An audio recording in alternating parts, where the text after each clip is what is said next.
दोस्तों, 12 फरवरी के आम चुनाव से ठीक पहले बांग्लादेश में अचानक ऐसा क्या हुआ कि हवा का रुख ही बदल गया। कल तक जो देश भारत के साथ मिलकर आगे बढ़ने की बात कर रहा था, आज वहीं भारत विरोधी नारों से सड़कों की गूंज सुनाई दे रही है।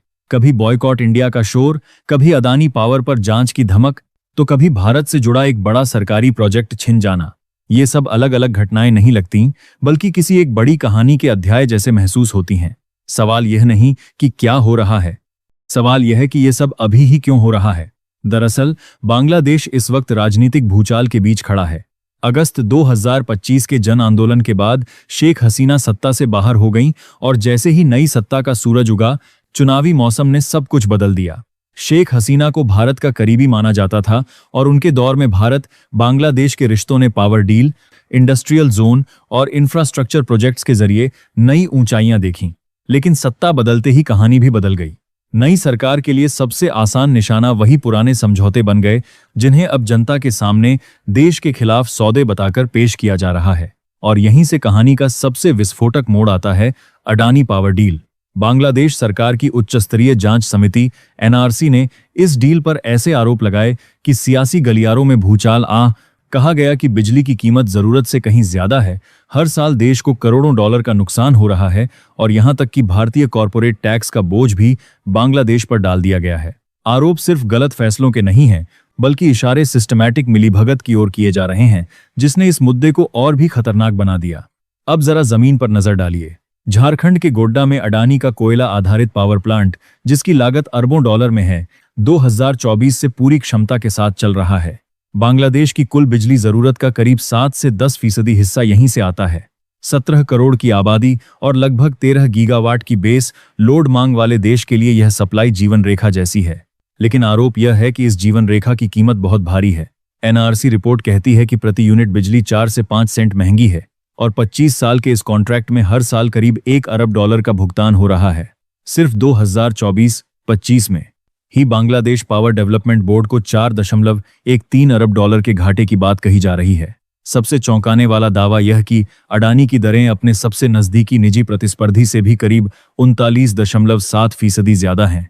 और यही वजह है कि इस डील को सभी क्रॉस बॉर्डर पावर डील्स से अलग और संदिग्ध बताया जा रहा है। अडानी पावर की ओर से जवाब भी उतना ही तीखा है। कंपनी का कहना है कि जांच रिपोर्ट की कॉपी उन्हें अब तक नहीं दी गई, उनसे कोई सलाह नहीं ली गई और बांग्लादेश को बिजली सबसे प्रतिस्पर्धी दरों पर दी जा रही है। कंपनी यह भी याद दिलाती है कि बांग्लादेश सरकार पर भारी बकाया होने के बावजूद सप्लाई जारी रखी गई, जबकि दूसरी कंपनियां पीछे हट गई थीं। लेकिन असली तूफान यहां से उठता है। एनआरसी की सिफारिश है कि जहां भ्रष्टाचार के सबूत हों, वहां कॉन्ट्रैक्ट रद्द किए जाएं और सभी निजी डील्स की दोबारा बातचीत हो। अब सवाल हवा में नहीं, बल्कि सत्ता के गलियारों में गूंज रहा है। क्या बांग्लादेश सच में 25 साल पुरानी इस डील को तोड़ने की हिम्मत करेगा? अगर ऐसा हुआ तो यह सिर्फ एक कारोबारी फैसला नहीं होगा, बल्कि इंडिया और बांग्लादेश के रिश्तों पर सीधी चोट होगी। संकेत और भी डरावने हैं। चटगांव के पास मीरसराय में भारत के लिए तय 850 एकड़ का गवर्नमेंट इंडस्ट्रियल जोन अब रद्द होने की कगार पर है। नई सरकार का इरादा है कि डिफेंस इंडस्ट्रियल पार्क बने, यानी हथियार और रक्षा उपकरणों के लिए विदेशी निवेश। संदेश साफ है, भारत को साइडलाइन किया जा रहा है और यह सब उस वक्त हो रहा है जब बांग्लादेश की स्पिनिंग इंडस्ट्री खुद सांसें गिन रही है। 1 फरवरी से ज्यादातर स्पिनिंग मिल्स बंद होने की कगार पर हैं। भारतीय यार्न सस्ता और बेहतर है। सरकारी कंपनियों ने लोकल यार्न से दूरी बना ली है। गोदामों में हजारों करोड़ टका का स्टॉक पड़ा है और जब पैसा नहीं चलता तो मजदूरी, बिजली और कर्ज सब एक साथ रुक जाते हैं। अब अंत में वही सवाल जो इस पूरी कहानी को रहस्य बना देता है, क्या यह सब सच में भारत के साथ रिश्ते तोड़ने की तैयारी है या फिर चुनाव से पहले जनता की नजरें भटकाने का एक बड़ा राजनीतिक खेल? जवाब अभी सामने नहीं है, लेकिन इतना तय है कि 12 फरवरी के बाद बांग्लादेश की राजनीति और भारत बांग्लादेश रिश्तों की दिशा वैसी नहीं रहने वाली जैसी आज दिख रही है। इस पूरी कहानी को अगर एक कदम आगे बढ़कर देखा जाए तो असली खेल बिजली या अडानी तक सीमित नहीं लगता, बल्कि सत्ता के टिके रहने और नई पहचान गढ़ने की जंग दिखाई देती है।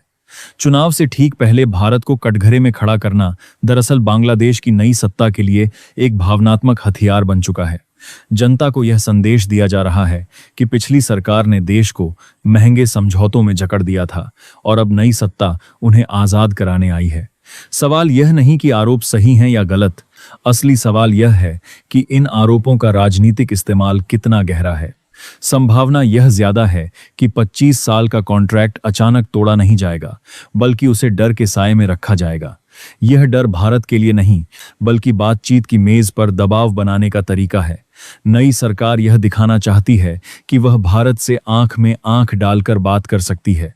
ऐसे में कॉन्ट्रैक्ट रद्द करने की धमकी एक सौदेबाजी का हथियार बन सकती है, ताकि दरें कम कराई जा सकें और जनता को यह बताया जा सके कि देखो, हमने भारत को झुका दिया। लेकिन इसके साथ एक खामोश सच्चाई भी है। बांग्लादेश की अर्थव्यवस्था इस वक्त कमजोर दौर में है। स्पिनिंग इंडस्ट्री का ठहराव, विदेशी मुद्रा का दबाव और ऊर्जा की बढ़ती जरूरत, इन सब के बीच बिजली सप्लाई से खेलना आसान फैसला नहीं है। अगर अडानी प्लांट से सप्लाई में जरा भी अनिश्चितता आई, तो इसका असर सीधे फैक्ट्रियों, रोजगार और आम लोगों की जिंदगी पर पड़ेगा। यही वजह है कि मंच पर चाहे जितना शोर मचे, पर्दे के पीछे पूरी तरह से रिश्ते तोड़ना नई सत्ता के लिए जोखिम भरा कदम होगा। एक और गहरी बात यह है कि भारत को निशाना बनाकर बांग्लादेश दरअसल दुनिया को भी संदेश दे रहा है। वह दिखाना चाहता है कि वह अब किसी एक देश पर निर्भर नहीं रहेगा और नए विकल्प तलाशेगा। डिफेंस इंडस्ट्रियल पार्क का फैसला इसी दिशा में इशारा करता है। लेकिन यह राह भी आसान नहीं है, क्योंकि निवेश सिर्फ नारों से नहीं आता, स्थिरता से आता है। और स्थिरता तब हिलती है जब बड़े कॉन्ट्रैक्ट्स पर सवालिया निशान लगने लगते हैं। आने वाले महीनों में सबसे दिलचस्प मोड़ तब आएगा जब चुनाव खत्म होंगे। अगर सत्ता मजबूत हुई तो भारत विरोध की आग धीरे धीरे ठंडी पड़ सकती है और बातचीत का रास्ता निकलेगा। लेकिन अगर सत्ता कमजोर रही तो भारत को दोष देने की राजनीति और तेज हो सकती है। तब अडानी डील सिर्फ एक उदाहरण बनेगी और पुराने हर समझौते पर उंगली उठाई जाएगी। यानी यह कहानी अभी खत्म नहीं हुई है। असली फैसला चुनाव के बाद होगा, जब नारे शांत होंगे और हकीकत सामने आएगी। तब पता चलेगा कि भारत विरोध सिर्फ चुनावी शोर था या फिर बांग्लादेश सच में अपनी दिशा बदलने जा रहा है। और यही अनिश्चितता इस पूरे मामले को इतना रहस्यमय और खतरनाक बना देती है। आने वाले समय में जो अमाले जो बांग्लादेश, ये भी बांग्लादेश चुनाव के बाद होगा। चुनाव खत्म होते ही बांग्लादेश में भारत विरोध की तेज आवाज अचानक धीमी पड़ती दिख सकती है। वजह साफ है, वोट मिलते ही सत्ता को भावनाओं से नहीं, बिजली, फैक्ट्रियों और पैसे से देश चलाना होता है।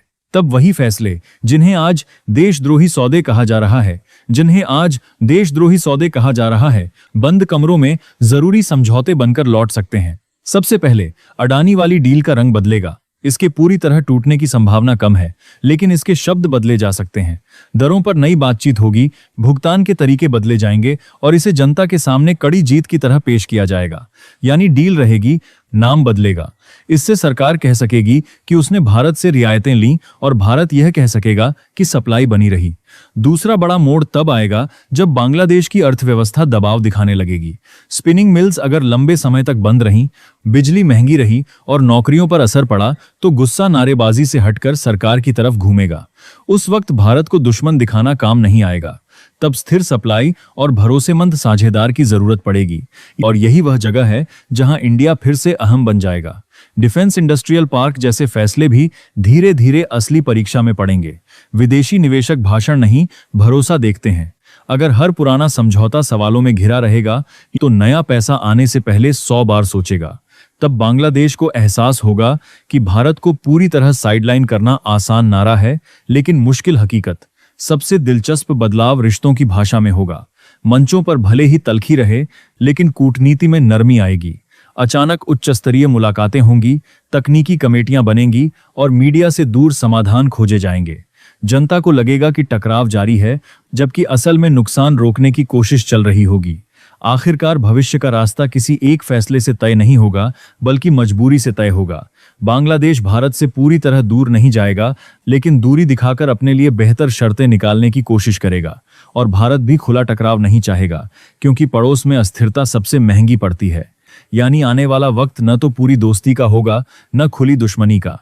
यह वक्त होगा दबाव, सौदेबाजी और पर्दे के पीछे समझौतों का। बाहर आग दिखेगी, लेकिन अंदर बुझाने की तैयारी चल रही होगी। यही इस कहानी का अगला अध्याय है।